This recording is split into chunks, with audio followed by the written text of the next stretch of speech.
I'm J. Jermaine Bay of Elodium Moorish Pradium, Ante, Colorado. The acronym is AMPAC. I'm the Chief Judge of Consular Court.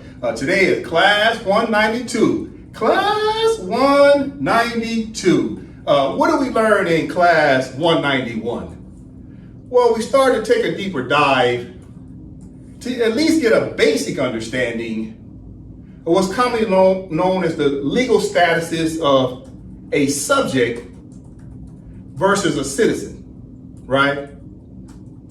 So what we're starting to learn is that the Moors, who have been naturalized to become American citizens ever since 1868 on the 14th Amendment, must understand before you were naturalized, i.e. adopted to be American citizens, prior to that, your political status was a Moorish subject according to treaties. That's your proper status in the treaties.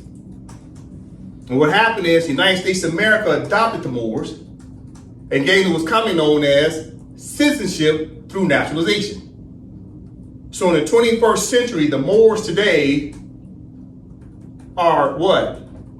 The descendants of naturalized Moors since 1868. But prior to that, we were subjects. What does subject mean?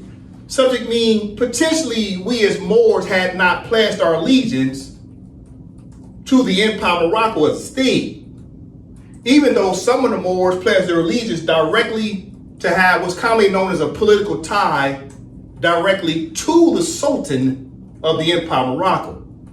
So some of the Moors recognized the Sultan and some of the Moors did not.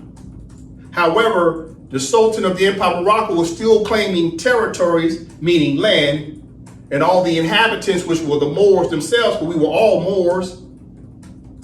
But we came under the sovereignty and protections of the Sultan and the Empire of Morocco. And in like manner, the Europeans also recognized the fact that we were just simply Moors. They called us what? The Moorish government, right? Subjects of Morocco.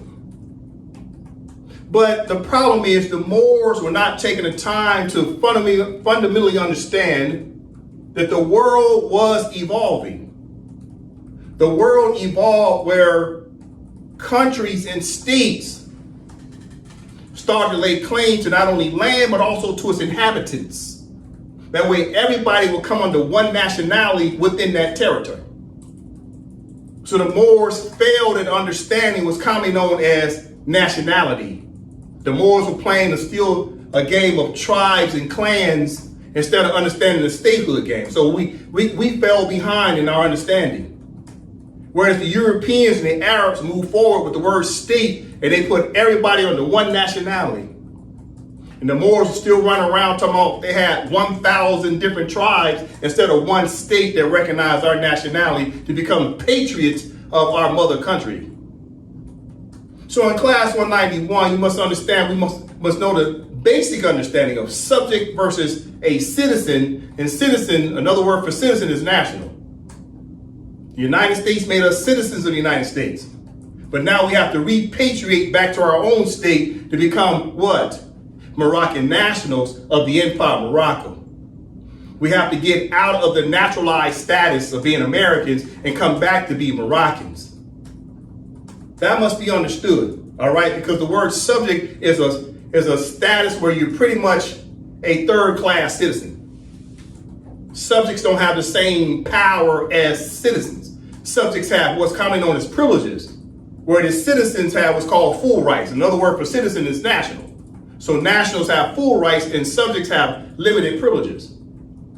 So we as Moors have to get out of the subject status, and we also have to get out of the naturalized citizen status and come back to be full-blown Moroccans of the Empire of Morocco. It's as simple as that. All right, let's get into the class. Okay, as the Moors know, I always open up the Constitution. The Constitution is paramount. The Constitution starts to recognize both the state, the government, and its people, right? You need the state, the government, and the people. And the people have a nationality of Moroccan. That's what the Constitution does. The Constitution is a will, it is a deed, and it is a trust. That must be understood. It helps us to pass these powers to the next generation. It becomes an organized dual society of laws. That way we can all be governed accordingly. All right, that must be understood. Let's move on. Okay, today we will start to talk about the White Nationalist Party, because a couple of days ago the United States celebrated their 4th of July to celebrate their bicentennial 250 years since their Declaration of Independence. And lo and behold, the White Nationalists came out on that day to celebrate what? Free White Persons Day. Because the United States of America, through their Naturalization Act of the year 1790, recognized the American citizens as being free white persons, and the free white persons were males. White men were the Americans. Going back to 1789. And more specifically to a federal act called the Naturalization Act, 1790. So the White Nationalists came out on 4th of July and everybody got upset. So today we'll talk about the White Nationalists, and we'll talk about their strengths and weaknesses. Why do they keep marching and praying? No different than the Black Lives Matter movement. The White Nationalist movement is just like the Black Lives Matter movement. Both parties are just marching and praying without talking about their legal arguments. If you don't have a legal argument, then the only thing you're doing is complaining. You're wasting your time. But see, there's something the White Nationalists are failing to say out loud, which is what? The truth. The White Nationalist Party has been what's called disingenuous. They're not telling the full truth as to why they're irritated. So today, I'll dedicate this class to the White Nationalist organization. We'll talk today out loud why the White Nationalists have strengths and they have weaknesses. We'll point out their strengths. We'll point out their weaknesses. Because at the end of the day, it's time for them to tell the truth. That way they can stop their suffering. Because right now they're frustrated. But their frustration comes primarily from the fact they're not willing to be honest. Today we'll talk about that honesty that they're withholding to themselves. They're not being honest to themselves. And they're not being honest to the other Americans of the United States. All right, let's get into the class. Okay, so what do we see up here on the board? Well, to the left, we got 4th of July. The White Nationalists came out with their mask on, right? And then a few years ago, they also came out with the tiki torches, right? When Donald Trump was in office his first term, and when Donald Trump was in office his second term, here comes the White Nationalists, right? But right here's this iconic picture that everybody's been talking about. Okay? That picture is the White Nationalists on the train, and you got a sister sitting there. Why is that truly iconic? You see, the White Nationalists, they know exactly who she is. They don't want to tell the truth. They know that she's a Moor. But yet, this young lady here does not know that she's a Moor. She does not know her sovereign power. She doesn't know who she is. She suffers from an identity crisis. So when she's sitting there, she sees white men. The reality is these men look at her and they see what? A Moor. But their job is to keep her in the black status, because if she stays in the black status, they can maintain sovereignty and jurisdiction over her. They can continue to subjugate her. They can continue to do what? Harass her, coerce her, to make her feel inferior, because she herself keeps calling herself black. And black as a crayon is inferior to the white crayon. But they know exactly who she is while she sits there. And this is what the White Nationalists are not telling the truth about. Okay, listen. So when you see the White Nationalists in their hats, you see that sign, These are not arrows. When you see their hats and stuff, these are not arrows, these are K's. It's a K. Like Kmart or K. It's Ku Klux. You see, it's Ku Klux. It's the Ku Klux Klan. You have to understand signs and symbols. What do they want? They say they want to reclaim America. They want to reclaim America. Well, what does that mean? They mean they want to go back to being what? Well, white men were the only Americans. Well, it's a little too late for that, because even the Supreme Court just recently came out and said, nope, Anybody born in the jurisdiction of the United States of America is a citizen of the United States. So the white supremacist party know they have no choice but to share American nationality with whomever is born or naturalized under the jurisdiction of the United States of America. They have to share. They have no choice. Supreme Court just came out, year 2026. So the game is over. The white nationalists have to share with the other crayons. But what's the real problem? You see, the white nationalists really want to tell the truth. They're struggling because they really want to confess out of their mouth that the black people are not black, that they're actually Moors. You see, if the white nationalists will come out and say, yeah, the best way to get rid of these black Moors, who are now American citizens, is to tell them the truth that they're Moroccans. That way these Moroccans, i.e. these black Moors, would potentially leave in droves to become Moroccan nationals again and stop being Americans. Don't you think that would help the white nationalists try to minimize how many American citizens there are? They want to get rid of black people to tell black people the truth. But why won't they tell them the truth? We'll talk about that today. Okay, listen.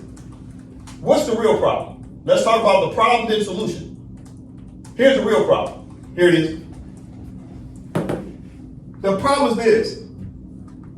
The white nationalist party should be upset with their own white colleagues. Since they like to call themselves white crayons, we'll use the word white crayon today.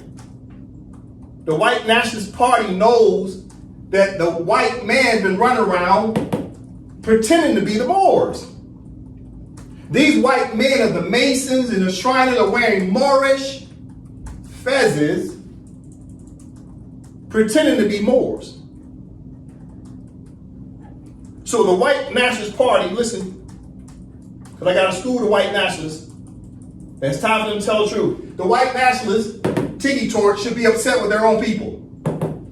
Because while these guys right here wearing fezzes, they're pretending to be both American and they're pretending to be Moroccans all at the same time. They're trying to hold on to a duality nationality because these people who wear fezzes of the Masons and Shriners, they want to pretend like they're Moors. They're governing over the Moorish Empire. This is why they wear fezzes. While the Tiki Torch guys, they're like, look, man, we're Americans. While the Shriners and the Masons are pretending to be Americans and Moroccans. They're not focused on being Americans. You see what I'm saying? So the white supremacists should be upset with their own brethren who are wasting time acting like Moors. Everybody else should be only acting like Americans. Listen, today we're talking about supremacy. Since the white nationalists like to talk about supremacy, then let's talk supremacy. I think that's a fair conversation, right? Because the reality is to say someone's a white nationalist is a misnomer. It's a non-beginner. You're not a white nationalist. You're just American, period. But see, when you use the word white, you're talking race. You're talking what? Caste system. Use the word white crayon is what? Superior over the other crayons, such as the black crayon, the brown crayon, the red crayon, and the yellow crayon. So you got the 5 crayon family, right? So they call themselves white nationalists instead of just American nationalists. No such thing as a white nationalist because everybody's just Americans, right? So what's the problem? Let's talk about supremacy. Because we got to get to the bottom line. The white nationalists, I'm going to help you out today. I'm going to help you start to tell the truth because it's time for you to tell the truth. Tell black people the truth that they're Moors. That will help you out, white nationalists. Okay, from the top, what do I have? It says the law of the land is a supremacy clause in constitutions. I'll say it again. Listen up, white nationalists. The law of the land is a supremacy clause in constitutions. What I have up here on the left, I have the Constitution of Empire Morocco, and on the right, I have the Constitution of the United States, right? Let's say you're looking at the cover page. On the left is a constitution, and on the right is a constitution. So constitutions have what's commonly known as supremacy language within the Constitution. Everything is done within pursuance to the Constitution. Okay? So over here to the left, it says Constitution of the Empire of Morocco. Right? Look at Article 65. Article 65 within the Constitution of the Empire of Morocco is what's commonly known as the Supremacy Clause. Okay? And then in the Constitution of the United States, you go to Article 6, Clause 2, that also has what's commonly known as a Supremacy Clause. So both of these constitutions, 1, 2, both of them have a Supremacy Clause. And this is what the white nationalists are aware of. Now I'm going to show you what they're looking at. This is why they're frustrated. This is why they won't tell the truth out loud. Watch this. Let's go read the Constitution. This is very important. I'm talking about white nationalists. White nationalists, you need to pay attention. Black and Moorish, you need to pay attention to what we're going to go through today. All right, let's read the Constitution first because I'm trying to help the white nationalists to get an understanding that it's time to tell the truth.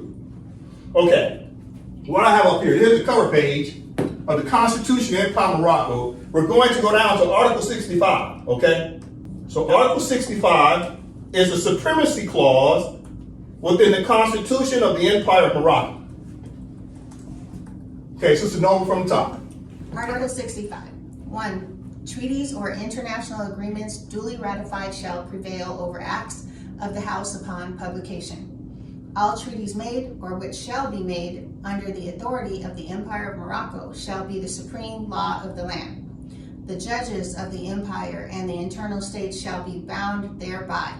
Anything in the Constitution or laws of any Moorish state to the contrary notwithstanding. All right, from the top again. Article 65. 1. Treaties or international agreements duly ratified shall prevail over acts of the House upon publication. All treaties made or which shall be made under the authority of the Empire of Morocco shall be the supreme law of the land. The judges of the empire and the internal states shall be bound thereby. Anything in the Constitution or laws of any Moorish state to the contrary notwithstanding. All right, thank you very much. So therefore, Article 65 in the Constitution of the Empire of Morocco has a supremacy clause. And it clearly states that treaties is the supreme law of what? Treaties shall be what? Shall be the supreme law of what? Of the land. You see that? Because constitutions lay claim to land. Constitutions lay claim to territories by what? The state. The state's making a claim. But the state makes the claim through the Constitution. And the Constitution has language in it that talks about supremacy clauses. It's all about the supremacy law. So you got white supremacists running around, but how are you a white supremacist if you don't know what supreme law is or is not? We'll talk about supreme law today. We have to talk law. People must have a legal argument. People have to stop with this marching and praying. You need to pick up your pen and understand law. We must study law. Listen, okay, so that's the Constitution of the Empire of Morocco that already says in the Constitution, treaty supreme law of the land, which means you got to read the language of a treaty, right? The language within the treaty is supreme. Listen, okay? So, to the white supremacists, please read the Constitution of the Empire of Morocco, but check it out. We're also going to do what? Okay, now we're going to go back over here to what? The Constitution of the United States, Article 6, Clause 2, right? We got to talk supremacy. Since you're white supremacist, that means you should be reading supremacist law. Okay, Nova from the top. Article 6, Clause 2 from the top. Article 6, Clause 2. The Constitution and the laws of the United States which shall be made in pursuance thereof, and all treaties made or which shall be made under the authority of the United States shall be the supreme law of the land, and the judges in every state shall be bound thereby, and anything in the Constitution or laws of any state to the contrary notwithstanding. All right, from the top again. Article 6 of the Constitution of the United States.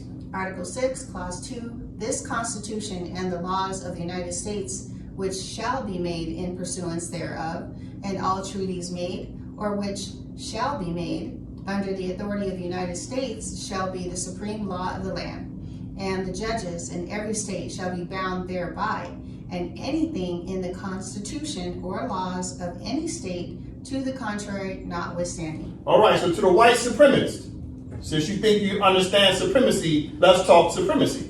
What's supreme, white supremacist? What's supreme? Treaties. Treaties is supreme law of what? The land. So treaty language is a supreme law of the land. You see that? So I'm talking to white supremacists and I'm talking to black people. And which you're not black, you're actually Moors. But we need to have a supremacy conversation today. All right? Let's talk. Because everybody's all in their feelings about this, but nobody's studying law. The law would give you an understanding. Okay, just a moment. Now that we read these constitutions, listen. What do I have up here? Now let's follow instructions. Up here I have the Constitution again. Look, 1, 2, Constitution Empire Morocco. Then over here to the right, Constitution United States, right? In which both constitutions, 1, 2, talked about supremacy clauses. Constitution Empire Morocco's supremacy clause is what? Article 65. And the Constitution United States supremacy clause is what? Article 6, Clause 2. You follow me? But look, didn't it say treaty supreme law of the land? So the white supremacists should then find out, okay, what are the treaties then that the United States has? But see, the white supremacists already know. They've known this for 250 years what the treaties are that the United States has with who? The blackamoors. With the blackamoors. Let's pause right there. Pause right there. As a reminder, who are the Negroes? Etymology Dictionary. Who are the Negroes? Etymology Online. Who are the Negroes? I'm talking to you, white supremacists. Who are the Negroes, white supremacists? Here we go. They're the Negroes. That's what you call them, right? Talking to you, white supremacists. That you call now the what? The blacks. You see that? And the blacks are who? Who are they? Who are the blacks? Who are the blacks? They're who? United States citizens. You see that? White supremacists. So the blacks are the U.S. citizens. Come down here. Who are the U.S. citizens? Check it out, white supremacists. Check it out. You already know. You know this already, but I'm going to school you anyway, just in case you didn't know. Who are the U.S. citizens? Okay, they're the African Americans. And who are the African Americans? They're the Moors. Okay, but who are the Negroes? The Negroes are the Moors.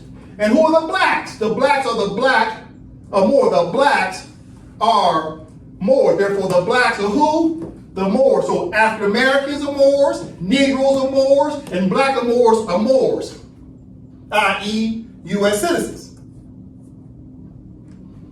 So what else does the white nationalists know? Well, if you look up the word Morocco, because that's the name of the land before the United States of America ever existed, it was called Morocco, and still is, the Empire of Morocco. The Empire of Morocco recognized the United States. December 20th, 1777. Who are the Moors? The Moors are Moroccans. This is what the white supremacists know. So Moors are who? The blacks. Moors are who? The African Americans. Moors are who? The Negroes. Moors are who? The U.S. citizens who used to be Moroccans before they got naturalized. You see that? Listen. Okay, so now I'm still talking to white supremacists. It's time for y'all to tell the truth. You already know this truth, but let's just talk about it anyway. It's time to tell black people the truth. Okay, white supremacists, you have to understand supremacy law. Constitutions is supreme law. Within the Constitution is supremacy clauses such as Clause 6, or should I say Article 6, Clause 2 of the United States Constitution. It says go look at treaties and read the treaty language. So what do I have up here? These are 4 treaties, right? Treaty of Peace and Friendship, what? 1786, let's expand that. What do I have here? What is the supreme language, white supremacy? 1786 Treaty of Peace and Friendship. Then 1836 Treaty of Peace and Friendship. Then 1880 Treaty of Madrid Convention. And then the 1906 Treaty of the Act of Algeciras. All these are 4 treaties that the United States of America has signed with the Empire of Morocco regarding who? These blackamoors who were really Moroccans who were naturalized starting in 1868. The white supremacists already know this. Okay? So, anytime you're enforcing two constitutions, and your constitution say enforce the treaty language, and then after that, who enforces treaty language after that? What's the next supremacy level? Okay, that'd be what? The 1945 Charter of the United Nations. The United Nations ensures that treaties are adhered to. They act as referees. They're regulators to make sure everybody abides by treaties and international agreements. They're just an HR department that also has a judiciary called the ICJ. So the white supremacist already knows about, first, go read your constitution. Your constitution says go read treaties, and then in order to enforce the treaty, sometimes you have to get the United Nations involved to make sure these two constitutions, which is two states, settle disputes peacefully. You see? Listen. All right, what do I have up here? The Charter of the United Nations. I'm talking to the white supremacists right now. We must talk supremacy law. I'm going to help you with your suffering. It's time for you to tell the truth, because when you tell the truth, white supremacists, then that's going to set you free. You'll hit the relief valve. Because now you're finally telling the truth to black people that they're Moors, they're Moroccans, and maybe they'll start leaving in droves to go back to be Moroccans and not Americans anymore. Doesn't that sound like a good idea? Because seeing that you're saying you're a white supremacist, you want to reclaim America, which means you want to put people out. Isn't that correct? Yes. Okay, this is how you put them out.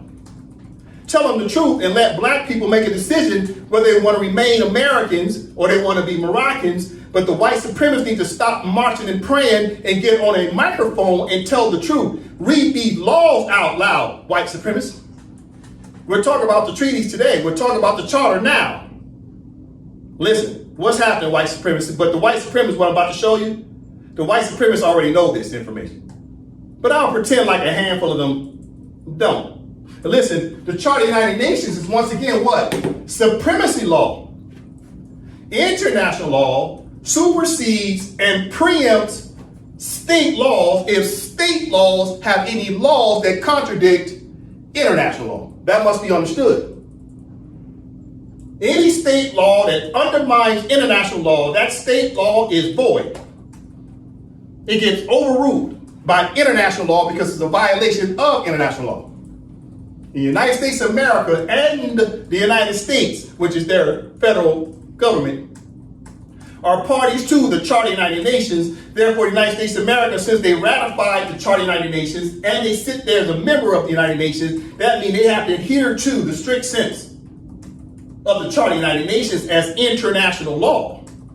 If international law is considered treaty language, therefore treaty language is supreme law of the land. You see? Listen, so in the Charter of the United Nations, we go down to Article 73, which is Chapter 11. Okay, white supremacists, I'm talking to you. This is what you need to tell black people the truth. This will help you with your frustration, white supremacists. It's time to tell the truth.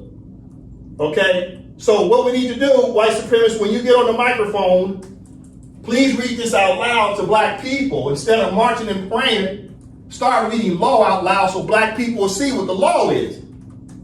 Nobody wants to tell black people the truth. Well, let's tell them the truth today, white supremacists. Let's talk supremacy law. Okay, so the first thing you have to understand, before we start to read chapter 11, Article 73, look what I have highlighted. This word right here called sacred trust. That's in the preamble of Article 73. What does trust mean? What's sacred trust? Before we start reading, what's sacred trust? Well, to give you a clue, it's about what? A trusteeship system. See that? Trusteeship system. Which means somebody's in charge of something that doesn't belong to them, but they've been left to be the trusted person to oversee someone else's estate. That's what trustees do. They're hired to govern over someone else's estate. But that estate does not belong to the trustee. You see, especially when it's a foreign trustee. So let's go back over again. Let's go backwards. Let's point that word out again, okay? Within Article 73 has what word?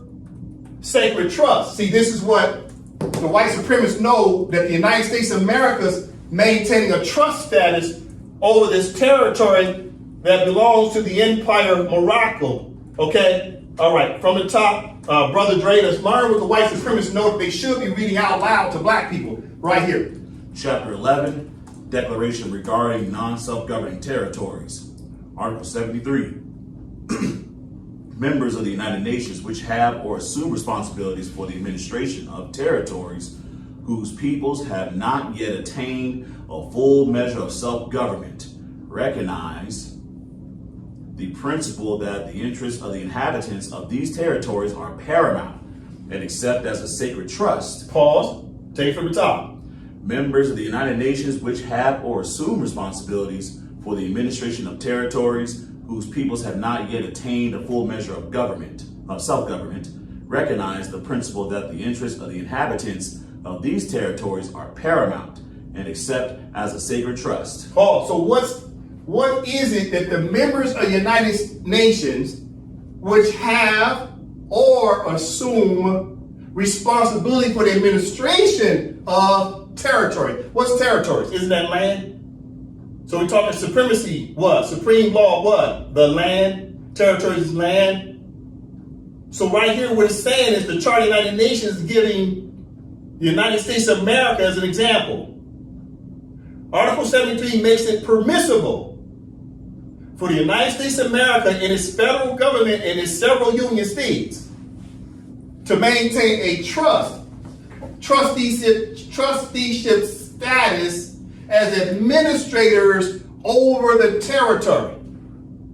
I'll say it again. Article 73 of the Charter of the United Nations makes it permissible for the United States of America and its government called the United States and the several union states to maintain a trusteeship system over the territory of the Empire of Morocco. They operate as what? The trustees. See right here, trust? Right? Let's slide it over. Let's slide it over. So we're talking what? Trusteeship system. You see that? That's the next chapter up. Talks about what? International trusteeship system. So the United States of America maintain a trusteeship system over the land and its inhabitants. Until when? Until when? Until when? See, it gives you the answer to the test. I'm talking to the white supremacists. You already know this. When does the trusteeship system end? Is when the Moors, right? When the Moors start to do what? Self-govern. You see that? When the Moors start to self-govern. Meaning we have to get back into our political tie to our own constitution. The United States of America and the United States have a constitution. The Moors need a constitution of their own state to start to self-govern. This is how you remove the trustees. Because right now the trustees are still maintaining a trusteeship system. And the Moors right now, the Empire of Morocco, the Moors who have pledged their allegiance to the entire submission to the laws of the Constitution, now sitting in the three branches of government of the Empire of Morocco, are slowly but surely removing the trustees from what? Removing what? Removing their laws and their courts. The United States of America cannot maintain a trusteeship system once the Moors say, no, we don't want your trusteeship system no more. It's over. We've already declared our independence. We're already self-governing. So the white supremacists don't want the blacks to self-govern. Because if the blacks self-govern, then the white supremacists can't be white supremacists anymore. What makes them white supremacists is because they got other crayons to make inferior. So the white supremacy party needs to read this out loud to black people and say, black people, you're actually Moors, and if you Moors go back and self-govern under the Empire of Morocco's constitution, you don't have to be Americans no more, which means you don't have to deal with what? Gerrymandering. You don't have to deal with what? Racism. You don't have to deal with what? The Voting Rights Act no more, because now you can go vote and hold office under your own country called the Empire of Morocco. So why won't the white supremacists just simply say that on the microphone instead of marching and praying and creating a disturbance and distractions? Why don't they just hold themselves out with a microphone and a podium and start reading the law out loud? It's because they don't want to tell the truth. We're going to find out today why they don't want to tell the truth. This is why they're so frustrated. Because they want to tell the truth, but the truth doesn't do them any good. Because they want to maintain supremacy, but they won't read supremacy law out loud. You see? But yet they know the law. Listen, let's talk territory, right? Because the United States is maintaining administration, meaning that government over the territory as trustees, and now they're losing their trusteeship status because the Empire of Morocco is back to make its own proper claims to its inheritance of the land, right? So now we're talking supremacy of land, all right? So what I have on the board is Black's Law Dictionary, 4th edition, right? So we're going to look up the definition of what's commonly known as law of the land. Then we're going to look up the definition of land, right? Because territory means land. And since we're talking supremacy, the only person, i.e. state, that can have supremacy power is the sovereign country. So right now, the United States of America is sharing territory with the Empire of Morocco, but it was the Empire of Morocco before it was ever the United States of America. That must be understood in sequential order. So the United States of America has always known the Empire of Morocco has the sovereign position because they were there first, or we as Moors were here first. All right, so let's look up law of the land because the white supremacists want to talk supremacy, then let's talk supremacy, okay? Dre from the top. Law of the land, due process of law. By the law of the land is most clearly intended the general law which hears before it condemns, which proceeds upon inquiry, and renders judgment only after trial. All right, read again. Law of the land, due process of law. By the law of the land is most clearly intended the general law which hears before it condemns, which proceeds upon inquiry, and renders judgment only after trial. All right, so far, what have we learned? So the law of the land is about what? Due process of law. Those are the first words. Well, what's due process of law? Well, first you got to do what? You got to look at the right law. So the first law you look at is what? The Constitution. And you're dealing with two foreign countries. Both countries look at their Constitution. The Constitution tells them instructions. It says what? Within the Constitution, talking about supremacy clause that talks about the treaty language.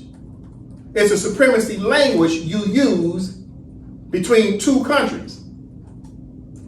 So when you're talking land law and you have a dispute between two countries over sovereignty or territory, first thing you do is look at the law of the land.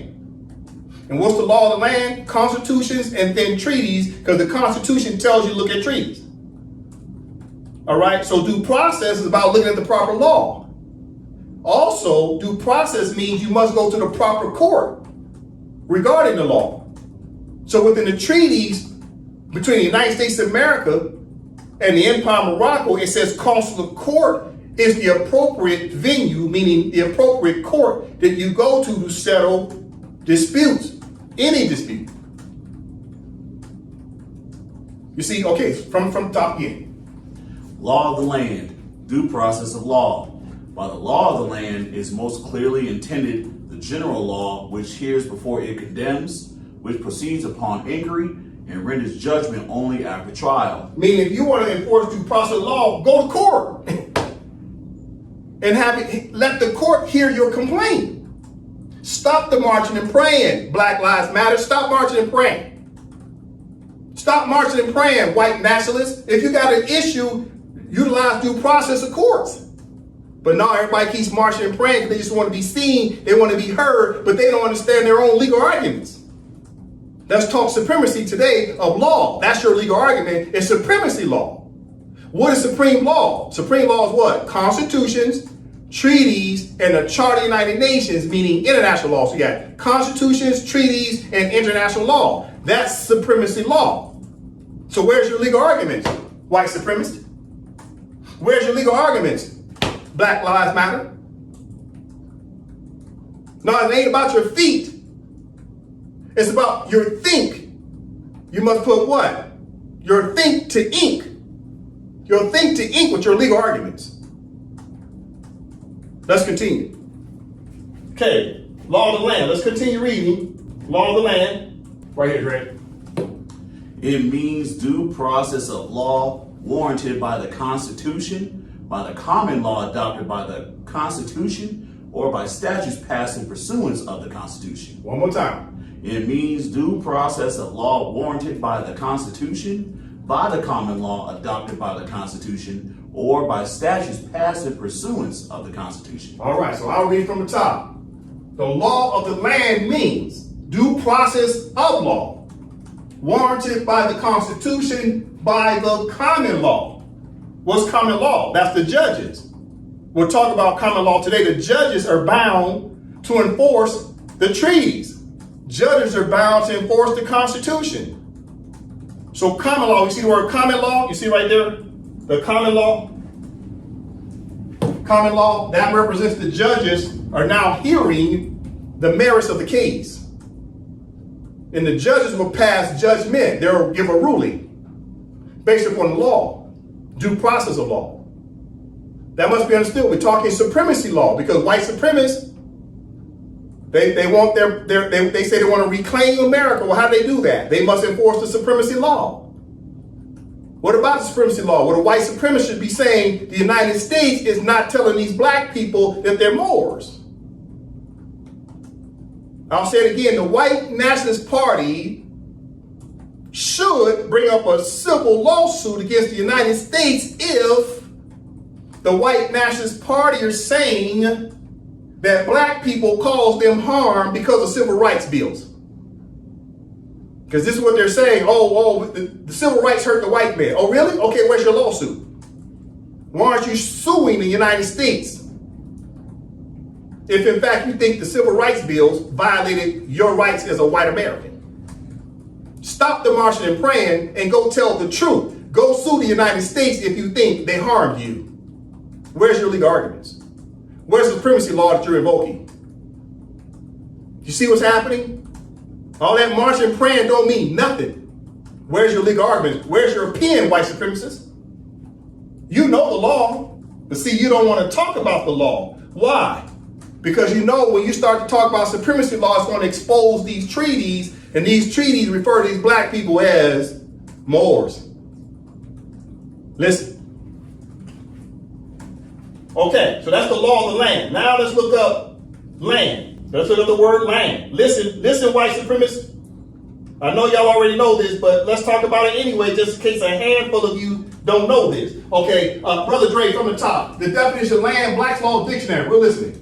Land, in the most general sense, comprehends any ground, soil, or earth whatsoever, as fields, meadows, pastures, woods, moors, waters, marshes, furies, and heath. Pause, read again, land. Land, in the most general sense, comprehends any ground, soil, or earth whatsoever, as fields, meadows, pastures, woods, moors, waters, marshes, furies, and heath. All right, so land is an attachment to the word what? Moor. See that? The word land is an attachment to the word moors. See that? And waters. But moor is tied to the word land. Land is tied to the word moors. You see that? This is white supremacists don't want to tell everybody. So it's what? More land. More land. Moreland. You see that? This is what white supremacists don't want to tell nobody. This is why they're so frustrated. This is why they have suffrage, because they know the word Moor is tied directly to land. And land is tied directly to the Moors. And when we talk about the supreme law of the land, the supreme law of the land is directly tied to the word Moors. It don't say white man. It don't say black man. It don't say Indian. It says Moors. You see that? Read again, Brother Ray, from the top. Land, in the most general sense, comprehends any ground, soil, or earth whatsoever, as fields, meadows, pastures, woods, moors, waters, marshes, furies, and heath. Listen, let's study philosophy from the top, Brother Dre. Philosophically, it seems more correct to say that the word quote unquote land means in law, as in the vernacular, the soil or portion of the earth's crust, and to explain or justify such expressions as that whoever owns the land owns the buildings above and the minerals below, upon the view not that these are within the extension of the term land, but that they are so connected with it that by rules of law they pass by a conveyance of the land. From the top again. Philosophically, it seems more correct to say that the word land means in law, as in the vernacular, the soil or portion of the earth's crust, and to explain or justify such expressions as that whoever owns the land owns the buildings above and the minerals below, upon the view not that these are within the extension of the term land, but that they are so connected with it that by rules of law they pass by a conveyance of the land. All right, so we're talking land, we're talking ownership, right? It's about who's the owner of the land. Well, the state technically is the owner. So what happens is the United States of America, based on its sovereign jurisdiction, is laying claim to the land and territory, but they're doing that by what means? By means of the Charter of the United Nations. Article 73 allowed them to lay claim to territories. Listen, Article 73 talked about territories, which is land. The United States of America has maintained a trust status over the land, but only as trustees, in which they have to give that trusteeship status up. They have to let it go, thus the Moors start to do what? Self-govern. So Dre, from the top again. This is the Charter of the United Nations, Article 73. They made it permissible for the United States of America and its white supremacist party to maintain a trust status over the territory, meaning the land, to maintain their laws of the land, until the Moors start to self-govern through the Empire of Morocco. From the top, Brother Dre. Article 73, members of the United Nations which have or assume responsibilities for the administration of territories whose peoples have not yet attained a full measure of self-government, recognize the principle that the interests of the inhabitants of these territories are paramount and accept as a sacred trust. Paul. So they accept as a sacred trust to oversee the territories, and territory means land. You see, the white supremacists not telling you to go read Article 73, and the white supremacists themselves won't read Article 73 out loud. This is why they're frustrated, because they know they can't get out of this mess, that they've created this caste system of this crayon game. And now they don't know how to get out of it. Now that they created it, they don't know how to tell black people that they're Moors. Because they tell them they're Moors, and that means the Moors can go self-govern and have their own country to themselves. And this is how white supremacists can get blacks out of the jurisdiction of the United States. Blacks won't call themselves Americans no more if the white supremacists would just tell them the law. That these Moors got to go self-govern on their own country, you see, to be Moroccans instead of Americans. But the white supremacists don't want to read this out loud. This is why they're frustrated. They want to tell the truth, but the truth does not help them. We'll talk about that. We're talking supremacy. Now we're going back to the definition of land again, Black's Law Dictionary. Let's continue. Just a moment. Brother Dre from the top. The term land may be used interchangeably with property. It may include anything that may be classed as real estate or real property. Okay, from the top again. The term land may be used interchangeably with property. It may include anything that may be classed as real estate or real property. So land, from the top, says the term land. Listen. The term land may be used interchangeably with property. Let's say it again. The term land may be used interchangeably with property. So land can be considered property, and property can be considered land, right? Isn't that what they say in their own definition? Okay, so now that we have a basic understanding of land and land law, supremacy law, and they also say that land is considered property, and property is land.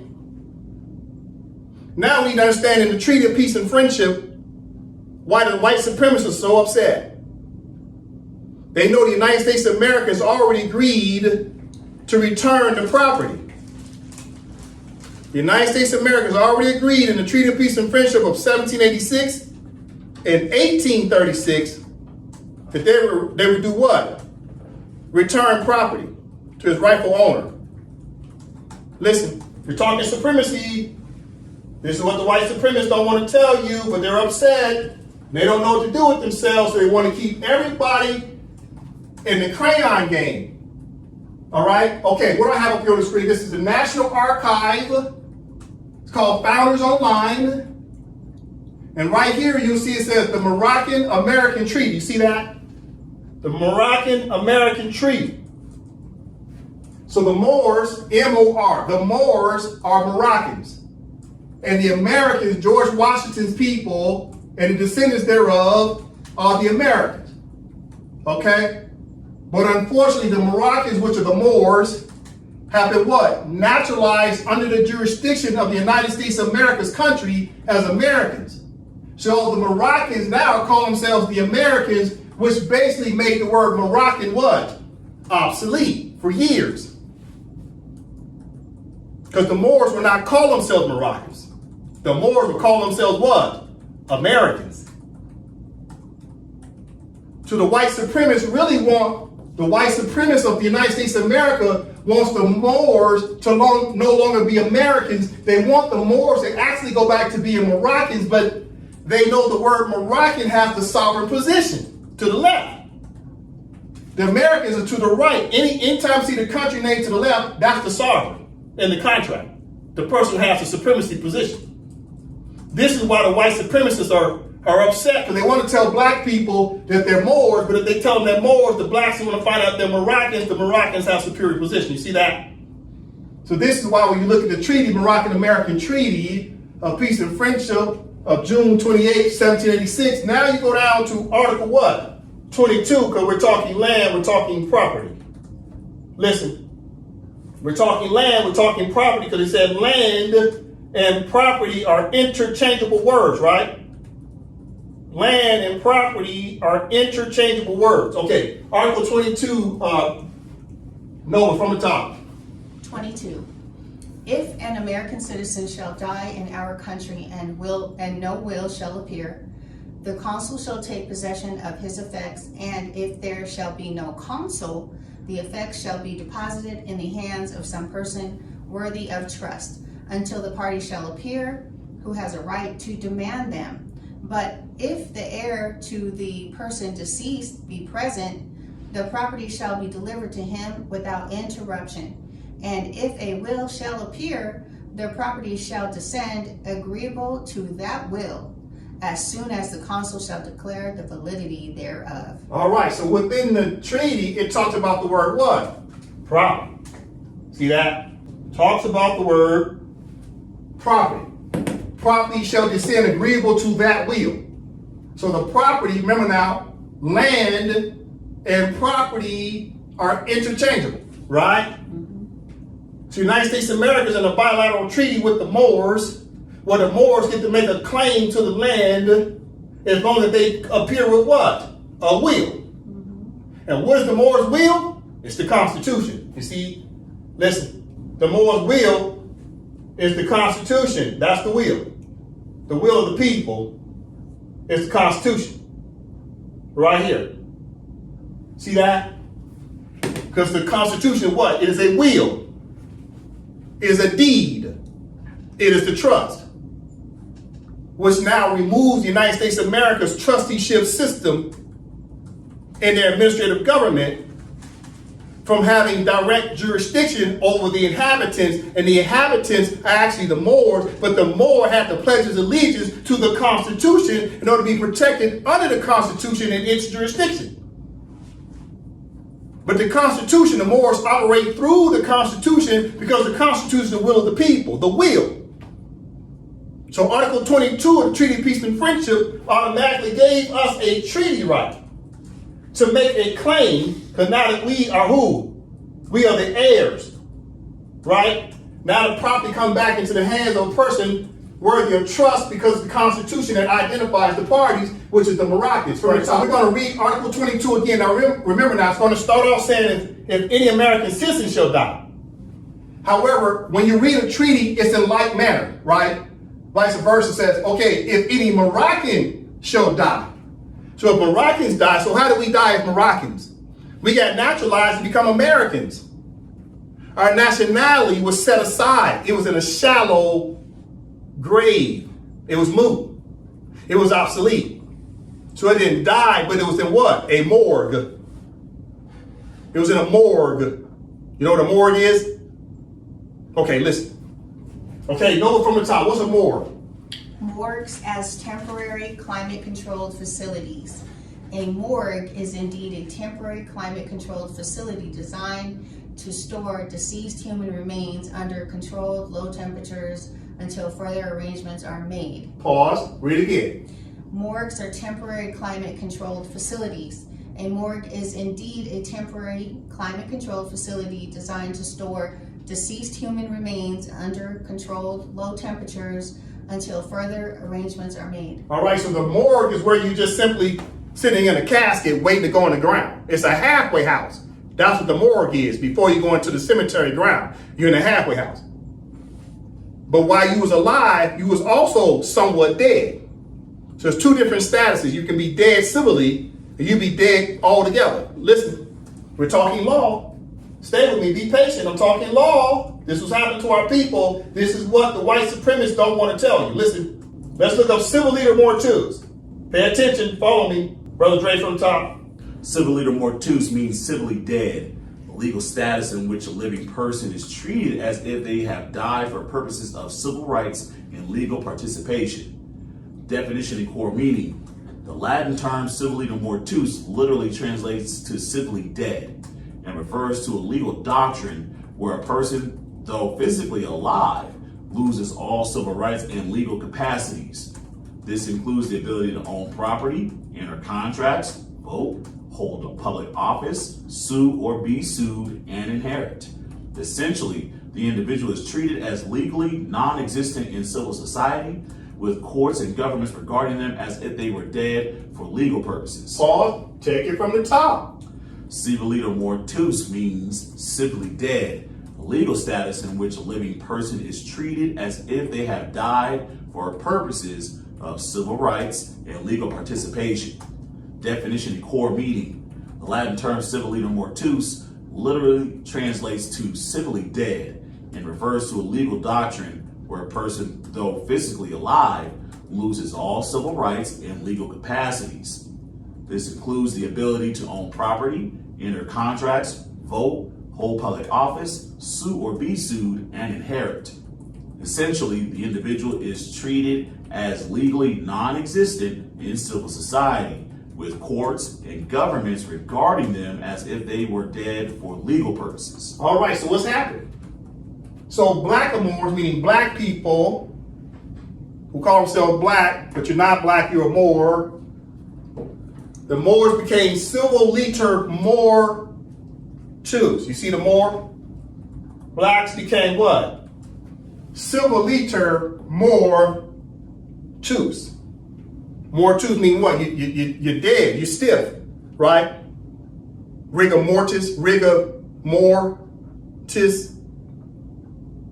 Rigor mortis, you're stiff, you're dead in the eyes of the law. So Moors who call themselves black are dead in the eyes of the law because you ain't black, you're a Moor. So the Moors are dead, what? Civilly on what? Paper. The Moors are dead on paper. Because you're going by the wrong name. What's specifically dead? I'll show you what's specifically dead. Go back to the treaty. The treaty at the top said what? What made us dead as Moors? What made us dead as Moors? We were not claiming ourselves as Moroccans, so our Moroccan nationality was dead because it was what? Set aside. We were in the morgue, halfway house. We were just the walking dead as Moors. The Moors all around planet Earth are the walking dead because they have not done what? They have not chosen to do what? To pledge allegiance to the entire submission to the laws of the empire, because only the empire can recognize you as being Moroccan again. Only the empire can recognize you as being Moroccan again. And until then, you're civil liter Moor tooth. The Moors are dead in the eyes of the law. This is why they call you colored. This is why they call you colored. Okay, what about colored? What about colored? Colored's going to tell you what else? That you're dead. Listen. Brother Dre, Black's Law Dictionary, 4th edition, colored. We're still talking land. We're still talking property. We're still talking supremacy. Let's see what colored talked about again. Okay, because the Moors are simply the Mortus, and the white supremacists know it. And this is the game. They want Moors to remain dead on paper, but at the same time, they don't want to tell Moors how they can get their life back to become Moroccans again. From the top, Brother Dre, colored. Colored, by common usage in America, this term in such phrases as colored persons, the colored race, colored men, and the like is used to designate Negroes or persons of the African race, including all persons of mixed blood descended from Negro ancestry. But where a state constitution provided for separate schools for the white and colored races, the term white race was held to be limited to the Caucasian race, and the term colored races to embrace all other races. Case law. It has also been held that there is no legal technical signification to the phrase colored person, which the courts are bound judicially to know. Okay, once again, from here. It has also been held that there is no legal technical signification to the phrase colored person, which the courts are bound judicially to know. So therefore, if the courts don't have to recognize this colored person, it means the courts don't even recognize you as being alive. Therefore, you're what? Civil liter mortus, means you're dead in the eyes of the law. The word black is dead, but yet the word white is alive. Did you catch it when you read it? Let's read it again. See how they make a distinction between the color crayon white has rights because it's alive, but the other crayon colors fall under the word colored, but the word white doesn't fall under the word colored. Therefore, the word white has rights under the law, and all other colors do not. Other colors aren't even recognized. They don't exist. They're civil liter mortus. From the top right here, Brother Dre. It has also been held that there is no legal technical signification to the phrase colored person, which the courts are bound judicially to know. So why don't the court have to recognize anybody in the colored person status? Where it says it right here, right here. But where a state constitution provided for separate schools for the white and colored races, the term white race was held to be limited to the Caucasian race, and the term colored races to embrace all other races. So colored races is for the other crayons, but the white, right? So the white crayon has rights, whereas all other races under the word color don't have rights. You see that? The courts don't have to recognize anybody other than white people. Therefore, if you ain't white, then you're what? Civil liter mortus. You see? All right, now let's go back to the treaty. Now that I've explained a dead status, I just explained a dead status. Now you go back to the Treaty of Peace and Friendship, and you go down to Article 22. Article 22, now that makes sense to you. Article 22 talks about what? A dead status, right? Even if you're alive, you're civil liter mortus. Since the law recognizes you as dead, you got to come back to life and make a claim. Well, who has to do that? First is your state in Morocco. Then the government starts to recognize its nationals again, all right? Okay, from the top. Article 22, from the top, no. Article 22. If an American citizen shall die in our Pause. country.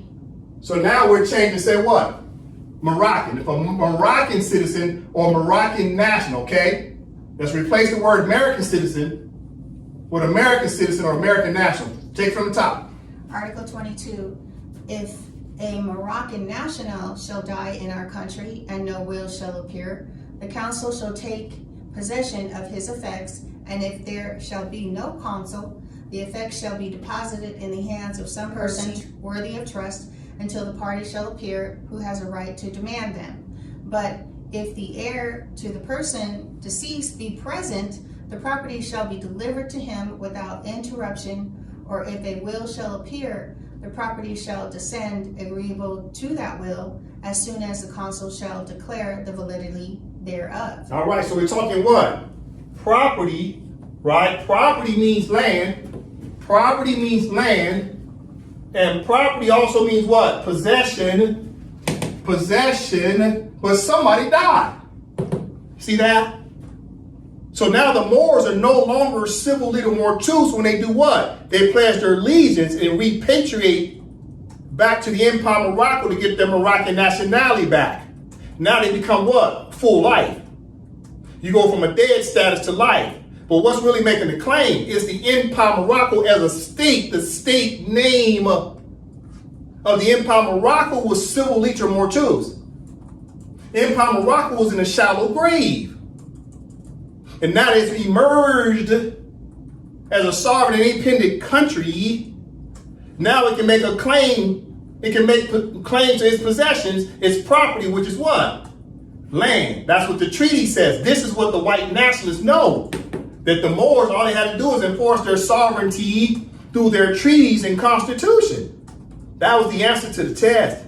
We're talking supremacy law. This is why the white supremacists are upset. They know they don't have no legal arguments to stop the Moors, but at the same time, they want to say they're upset with black people as if black people did something to harm them, but yet for 250 years, the white supremacists never told the black people that they're Moors. You can't have it both ways. Listen, you see this last sentence? This is very powerful. Who makes the decision? Or whether the Moors get their property back? It says right here, the council shall declare the validity thereof. Who's the council? The consular court. Let me read again. Article 22. The consular court shall declare the validity thereof. See, that's in the treaty. So the white supremacists already know that the consular court gets to make the decision regarding what? Property. And property, another word for property is what? Land. Let's go back to the definition of land. Stand by. We're talking supremacy law. Okay. This is Black's Law Dictionary, 4th edition, definition of land. This subpart right here. Brother Dre from the top. The term land may be used interchangeably with property. It may include anything that may be classed as real estate or real property. So property is land. Land is property. Right? And land is also what? Also known as what? Let's go to it. Land is also what? Moors. You see right here? Moors is land and land is Moors. You see that? So when the Moors start to lay claim to the land, we do that through our Declaration of Independence for the state, and the state can make a claim to property, and the property is the land is the territories. And since now we're self-governing, now Article 73 of the Charter of the United Nations is triggered, which removes the trustees, which is the United States and its capitalist regime. And the white supremacists know this. They don't know what to do with themselves because they want to tell the truth because they want Moors to get the hell out of the jurisdiction and not be Americans no more. But if they tell black people that they're Moors, Moors are the sovereigns of the land. So you have to understand the white supremacists want to be supreme beings as white because white in the caste system makes them supreme. But within what's commonly known as nationality, the Moroccan nationality has a higher status than the American nationality. Because the Americans only been here 250 years. They just celebrated that. They just confessed that they only been here 250 years as Americans. They just confessed that they're settlers. Only 250 years? Really? Well, who was here here before you? Oh, it was the Moors, because it's the Moors land. You see that? It's in the dictionary. Listen, I'm going to go back to this image. Let's talk power. Let's talk supremacy. We got to talk about this white supremacist, because y'all need to get out of your feelings and just simply tell the truth. The truth will set you free. All right? So let's talk power. Because that's what they say. They reclaim America. What do they want? They want power, right? It's a power grab. This is why, everything is all,